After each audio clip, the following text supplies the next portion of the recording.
大家好啊，我现在是在东京。听说呀，日本即将进入零熊猫时代。那这大概是什么意思呢？也就是说呀，到2026年的2月份呀，日本国内的所有动物园啊，一只熊猫也都没有了。现在仅存的最后一对熊猫啊，就在东京的上野动物园，一个叫小小，一个叫蕾蕾啊。这个是21年在这个上野动物园出生的啊。26年的2月份呢，正好是租借期满，所以呢，咱今天正好在东京啊，咱就看看中国的大熊猫啊，在日本受欢迎的程度到底如何？我看这个新闻报道，据说日本民众在上野动物园熊猫馆是天天排队，有些粉丝啊从这个日本的各地啊赶到东京，就是为了送别一下仅存的这2只熊猫。好了，那我们现在就出发吧。现在已经到上野动物园的门口了啊，看这个票价是多少钱一个？一个成人券是600块钱。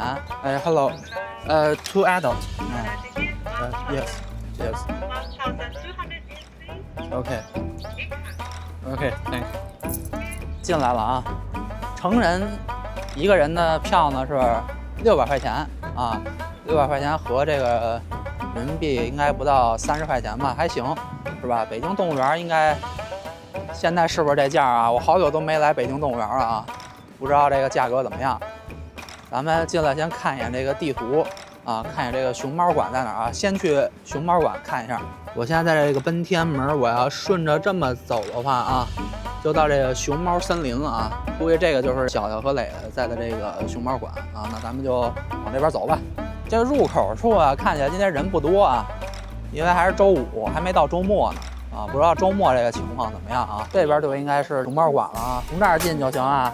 今天10分钟就可以看见啊，人不多啊，没赶上周末。我记得之前这个媒体报道的时候说，日本11月末3连休的假期啊，最长等候时间啊，就是大家想看到一个熊猫的话，一个人要平均等3个小时啊。今天这个排队的人群没有那么多，所以呢，今天还是个看熊猫的好日子啊。看一下我现在后方这个排队的人群啊，人逐渐的多了起来啊，排队的人还是不少的啊。这对于工作日来说的话，确实是不少。可想而知，周末的话，你要排队看看大熊猫得等多长时间。现在离大熊猫是越来越近了，这队伍已经半天没动了啊，后边人已经越来越多了。现在这个队伍啊，终于可以往前走了，走到这儿就停了啊，放进一波人，还得等下一波。你看啊，他这边规定还是比较严格的啊，家里边有小孩推车的啊，必须放在熊猫馆门口啊，不能推进去。这儿呢还有一个告示牌，监车禁止，意思就是说呢，不能把小孩抱到脑袋上看熊猫啊，这个也是不允许的。终于又放了一波人进去啊，可以马上就看到熊猫了。哎呀，这儿就是熊猫啊！大家都在这儿拍照呢啊！这个熊猫就是小小啊，小小是一个男生，小小吃完竹子啊过来了啊！哎呀，日本的民众啊，观众非常热情。哎呀，这个小小直接是坐在石墩上吃这个竹子了啊！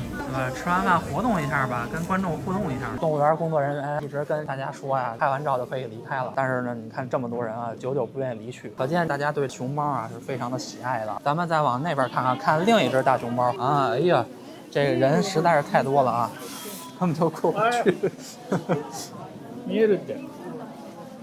哎呀，有这个日本的民众啊，也有这个世界各地的游客啊，都在这儿看大熊猫啊。看这个小孩啊，一人一件，上面印着熊猫图案的衣服。我身后这帮老法师们非常执着啊，还在等待大熊猫啊出来这个外边活动呢。有这个大叔啊，有这个小哥哥小姐姐，长枪短炮的都扛着呢啊！我妈呀，这设备太夸张了啊！全副武装了已经啊，就等着咱这个主角登场了。刚才看的那只熊猫啊是小小，看小小这个时间啊，等20分钟就行了。但是咱一看这个蕾蕾呀啊，我的妈，要等50分钟。看来女生是比较受欢迎的，因为蕾蕾是一个母熊猫，它跟小小的关系应该是兄妹。这俩熊猫呢，不知道为什么隔那么远啊，还以为它俩在一块儿呢啊，可能考虑到是兄妹啊，所以放在一块儿吧有点不合适啊，所以把它俩呢隔远一点。是不是？以免啊出现这种违反社会公序良俗这个行为，是不是？熊猫也得要遵守。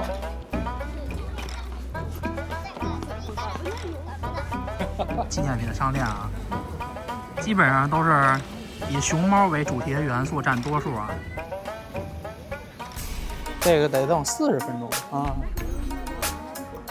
这边这个熊猫应该就是蕾蕾了啊。妈呀，这边排队的人更多啊。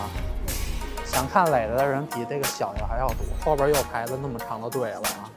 这是自1972年中日邦交正常化以来，在上野动物园生活过的大熊猫。左上角的康康和兰兰是中国当时向日本无偿赠送的2只大熊猫。来到日本后，这2只大熊猫立马掀起了日本动物园史上的空前热潮。上野动物园的入场人数在1973年达到920万人，创下了当时的历史最高纪录。终于看到头了啊！从前面那个小屋进去的话，就能看熊猫了啊。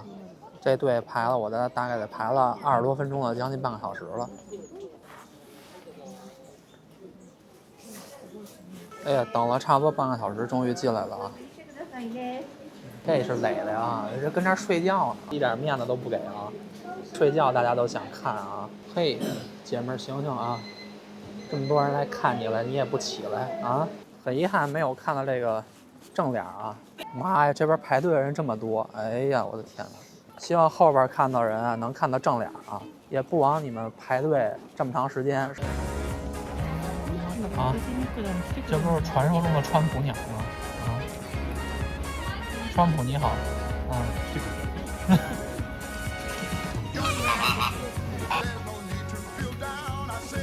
哎呀，这慵懒的样子，哎呀呀呀，哎呀！哦，是boy，这位老先生比较特别啊。哎呦，这老哥几个全是什么叫抱团取暖啊！哎呀，这哈欠打的呀！你瞅你给你困的，美洲野牛啊！拉大了看一下啊！这哥们儿比较安详啊，估计是吃饱饭了。这应该是一个以熊猫为主题的商品纪念店啊！你看这个门口的话，好多熊猫相关元素啊。这是熊猫的公仔，这是熊猫人形烧，哎呦，还有这种刚出生的这个小熊猫啊，这都有公仔。熊猫的背包，熊猫的小手包、水壶，熊猫签名照，熊猫的帽子，熊猫的抱枕，熊猫的 T 恤的。我这简单看了一眼这个纪念品商店啊，虽然也有其他小动物的周边啊，但是主要还是以这个熊猫为主。今天是周五，好多日本的中学生啊、小学生啊来这边秋游啊，这个店里边也有好多小孩围着这熊猫转，足以见得上野动物园对2只大熊猫的重视啊，以及日本的这些小孩也好、大人也好啊，对这个熊猫的喜爱啊。上野五重塔建于宽永16年，西元1639年啊，塔还是挺漂亮的啊。这是好多中学生、小学生啊，跟这儿这个野餐呢。看这帮小孩玩得挺开心的，我也想起我上小学还是初中那会儿，春游和秋游了，还是呢当小孩好啊，无忧无虑。每天呢就是学校、家庭两点一线，活得比较简单，也比较自在。逛了将近3个小时啊，我现在终于从上野动物园往出走了啊。主要呢，今天是看了动物园2只熊猫，一个叫小小，一个叫磊磊。基本上来动物园这些日本的民众啊，包括这个外国游客啊，都是冲着这个熊猫馆来的啊。上野动物园里边只有这2个熊猫馆是排的很长的队伍，看一只熊猫的话，你得排半个小时啊。进去呢，可能你就看个5、6分钟就得出来了啊，因为后边排队的人实在是太多，足以见得呀，日本民众以及说来这边的外国游客对这个熊猫的喜爱，以及这个上野动物园啊对熊猫的重视。但是呢，随着2026年2月熊猫的租约到期之后啊，上野动物园仅剩这2只熊猫啊，也是全日本仅剩的2只熊猫就要回归祖国怀抱了。那届时呢，日本呢可能就迎来他们所谓叫零熊猫时代啊，就是自从1972年中日建交以后啊，可能首次会出现动物园大熊猫真空的情况啊，一只熊猫都没有。那以熊猫作为招牌的这个上野动物园之后呢，会怎么办呢？咱们呢就只能拭目以待了。总归来说呢，还是希望2国之间呢，不管是高层还是民间呢，还是能保持一个正常的交流。毕竟呢，作为一个普通人，作为一个普通民众来说啊，大家都是无辜的，对不对？那以上就是本期视频全部内容了。如果您喜欢的话，还请点赞、订阅、开启小铃铛。咱们下期视频再见，拜拜。